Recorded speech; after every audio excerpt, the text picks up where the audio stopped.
Mais après,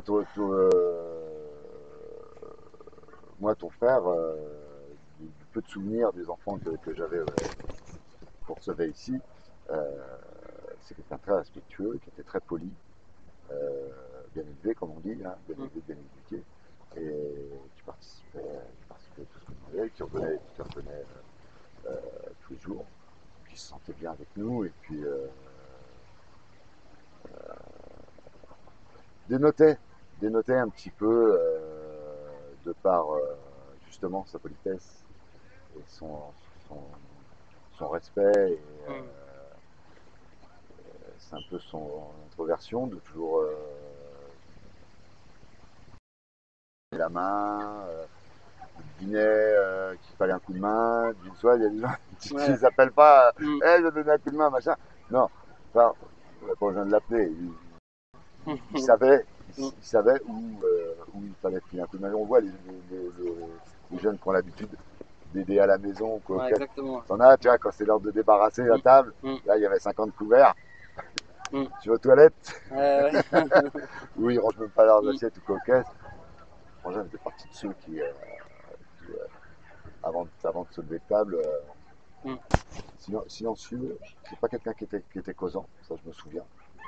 C'est pas quelqu'un qui était causant, qui s'exprimait beaucoup. Mais bon, de par mon métier, je sais que c'est quelqu'un qui s'exprimait, mais qu'on voyait. Tu vois, par son aspect, content d'être là, content dans le service, pas, pas par la parole, mais par l'attitude. C'est quelqu'un qui s'exprimait par l'attitude. Mais pareil, on savait qu'il y a des enfants comme ça, on sait qu'ils sont bien, machin, mais ils parlent pas. Il y en a qui sont volubiles, ils ont besoin de parler, ils ont besoin d'exprimer. Ça plaît pas, machin qui contestent les règles, les coups, tout ça. Non, voilà, c'est comme ça. Faut que la vie en communauté, la vie en collectivité, c'est un truc qui est intégré. C'est pas tout le monde, c'est pas tous les enfants. Les enfants, ils sont en apprentissage. Puis des fois, ils sortent de chez eux, ils essaient de changer un peu les règles pour voir si ça correspond à ce qu'ils ont acquis en éducation, si c'est ça ou pas. Si c'est bien Ouais, non, si, c'est comme ça, quoi, je veux dire. Et mon père, ton frère était déjà dans les grands, mais pas les plus grands, mais bon, il était déjà mais par rapport à sa maturité, c'est ce qui me semble, hein, de mémoire, par rapport à sa maturité, il faisait partie des grands, des jeunes à qui on pouvait dire, tiens, vous faites une équipe, vous allez vous présenter là-bas, on vous attend pour l'atelier foot ou l'atelier frisbee ou à la lutte ou quoi que ce, vous pourrez donner des petites responsabilités. On savait que ça allait pas dériver, quoi. Bon, quand il y avait une tâche qu'on lui confiait, que ce soit de n'importe quel ordre, c'est vrai que c'était quelqu'un qui n'allait pas poser de problème.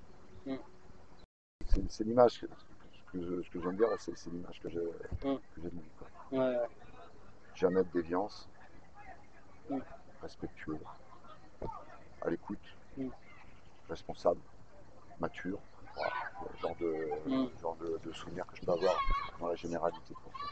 Après, dans la définition précise de son caractère, comment il était, ça serait présomptueux de dire que 35 ans après, je vais être précis dans mes dires. Et puis, vu le nombre parce que ça a fait un carton en plus, ce qui avait été mis en place là, on avait beaucoup d'enfants. Alors après, c'est sûr que par rapport à toi, par rapport au drame que tu as vécu avec le décès de ton frère, moi j'ai toujours mis ça.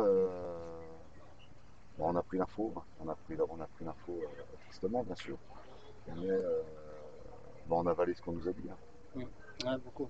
On a avalé ce qu'on nous a dit, hein.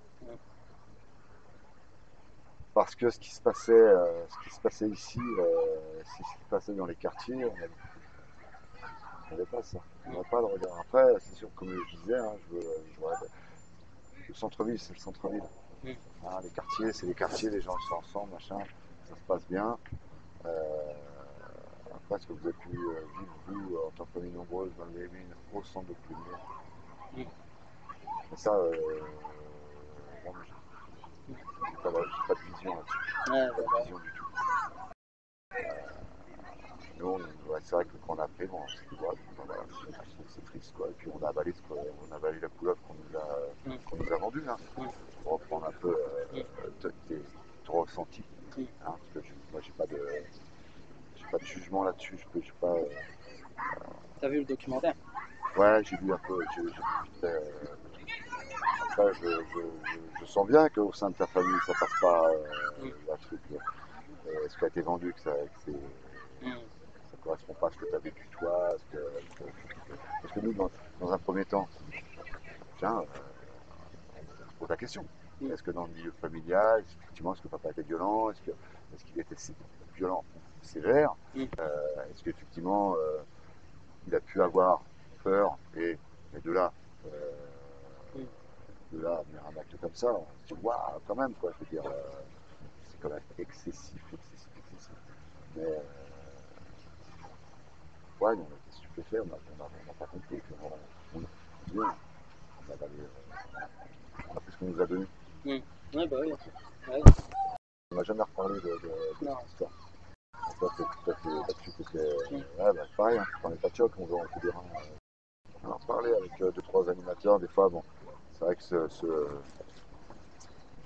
cette ruelle là, moi j'emprunte régulièrement parce que quand j'étais à l'école à Lafayette, Ouais. et moi Dutheil pour aller au boulot, c'est le chemin.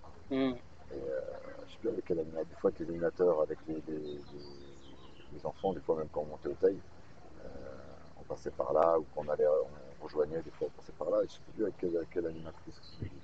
Tiens, ici, c'est passé ça, machin. Mais bon, sans plus de commentaires sur tiens, c'est bizarre, ou tiens, non, on a pris mot pour mot ce qu'on nous a donné à l'époque. Ouais.